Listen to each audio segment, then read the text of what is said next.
This is Alabama, a state many believe derives its name from the Native American Choctaw words alba and amo, which literally translates to vegetation gatherers, a hint to its agricultural roots, which still play a large part in its economy today. In this new series, which will be mixed into the production of our non-US videos, we'll be exploring the weird and wonderful economies of the US states, finding out how they rank against the rest on a variety of economic indicators, what drives them, their economic challenges, as well as their opportunities. So to ensure you stay up to date, don't forget to hit that subscribe button and notification bell as well. Now, you may be wondering why we're kicking off an economic series with Alabama. Well, despite being the 22nd state to join the Union, it might be because the Yellow Jack State, as it's known, was the first to recognise Christmas as an official holiday, has the longest state constitution at over 300,000 words, or just because starting alphabetically made sense. When you look at the economy of any state, a good place to start is with its gross state product, which is basically its GDP but on a state level. According to the US Bureau of Economic Analysis, Alabama's GSP was $202 billion in 2019, making it the 25th largest economy in the US. But how does that stack up against the US economy? Well, to put this into perspective, the state accounted for approximately 1% of total US GDP in 2019.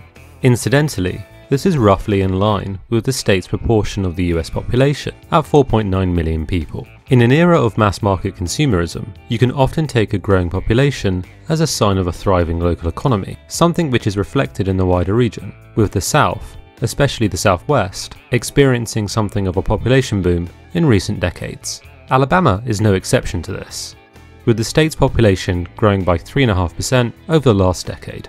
Though in Alabama's case, this growth is skewed to a few urban areas, as urban gains have been offset by rural losses, a common trend in the state's economic indicators. With all this in mind, Alabama's 5-year average economic growth rate to 2019 was 1.7%, underperforming the US average of 2.4% and ranking 27th out of all 50 states. So, what are Alabama's top industries? Well, firstly, agriculture. Nearly 1 in every 4 jobs in the state is supported by agriculture. The state has over 43,000 farms, or approximately 1 farm for every 110 residents. This shouldn't come as too much of a surprise if you consider its location on the map. Its subtropical climate provides the perfect conditions to produce a variety of crops, with the sector contributing $70 billion to the economy. For those of you who don't know, the state is also a huge player in the timber industry, possessing the 3rd highest amount of timberland in the US. In fact, forestry alone is the state's 2nd largest manufacturing industry, being the largest pulp producer in the country, something which will no doubt come in handy if there's another global shortage of toilet paper.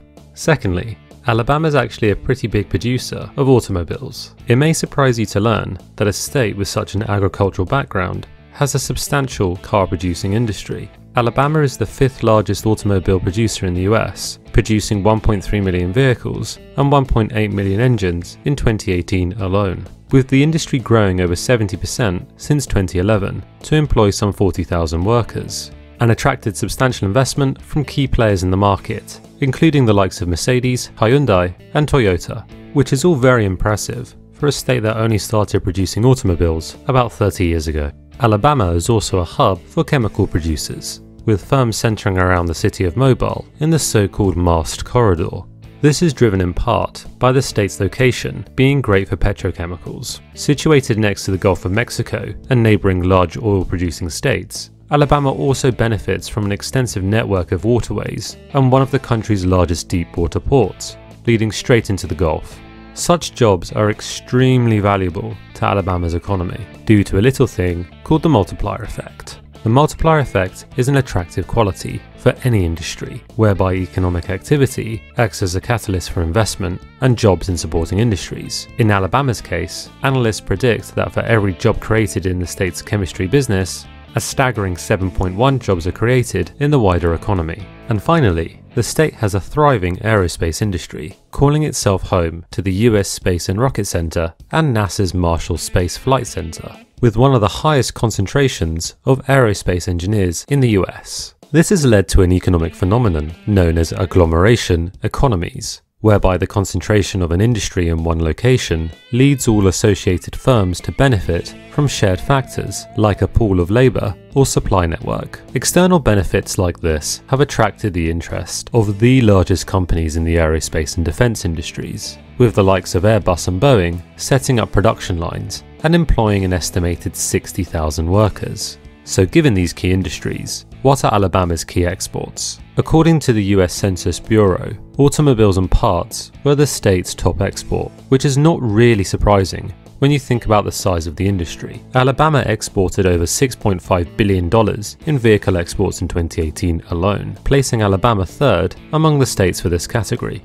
When you add in sectors like aerospace, total transportation sector exports topped $10 billion, with chemicals, metals and paper exports all billion-dollar export industries as well. Overall, goods exports accounted for about 10% of Alabama's GDP in 2018, making it the 23rd largest exporting state. So who are Alabama's largest trading partners? Top spot goes to America's northern neighbour, Canada, which accounts for about 18% of its exports, followed by Germany, in large part due to the state's substantial automobile and aerospace sectors, with China rounding off the top three. Taking a step back from the macro trends, what's the economic situation at the household level?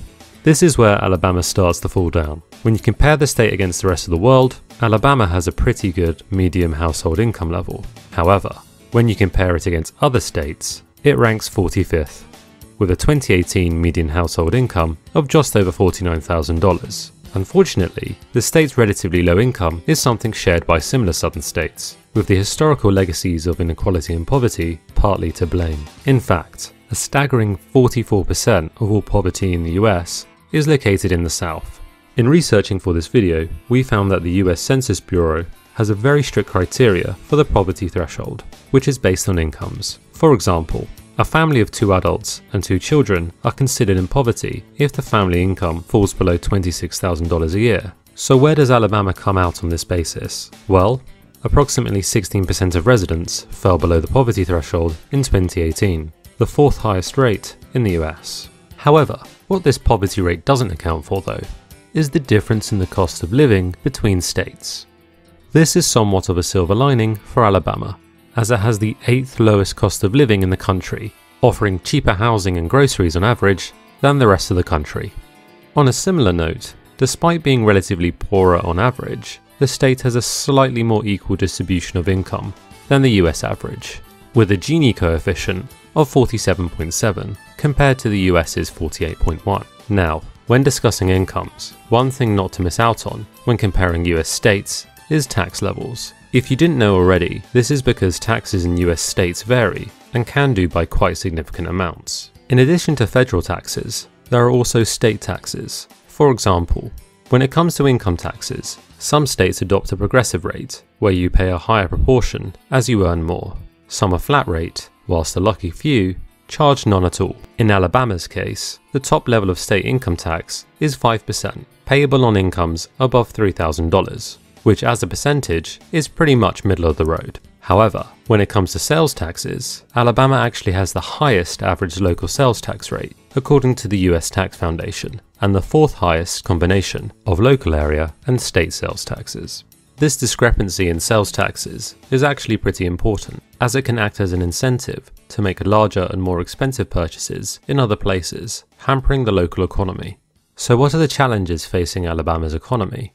Whilst researching for this video, a number of economic challenges sprang up, though one in particular, as already highlighted, is Alabama's relatively high rate of poverty, an incredibly difficult cycle to break, especially given the state's history and economic legacy of slavery and segregation, factors which shouldn't be understated. The state's high poverty rate is highlighted by the fact there are more payday entitled lenders in Alabama than hospitals, high schools, movie theatres and county courthouses combined, with 10% of the workforce taking one out on a regular basis.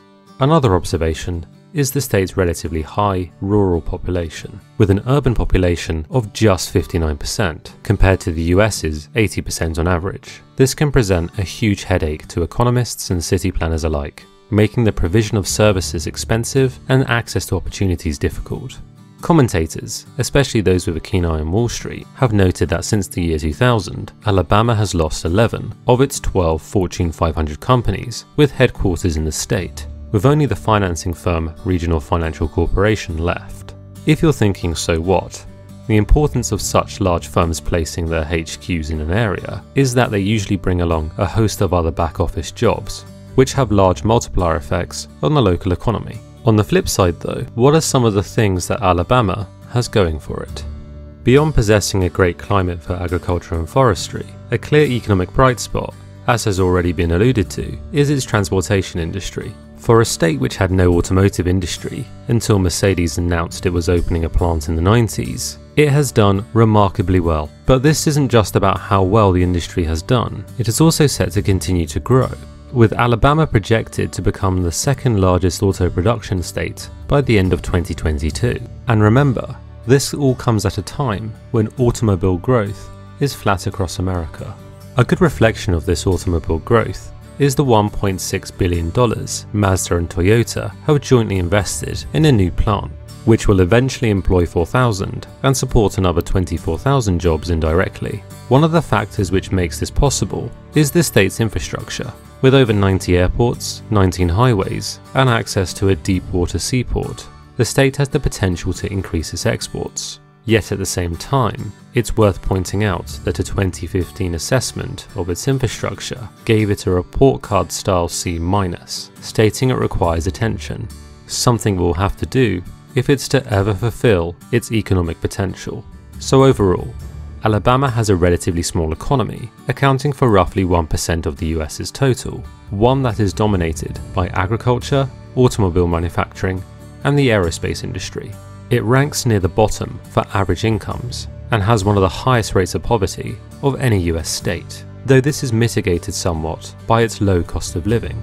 Addressing such poverty is one of the state's key challenges, especially considering its high rural population.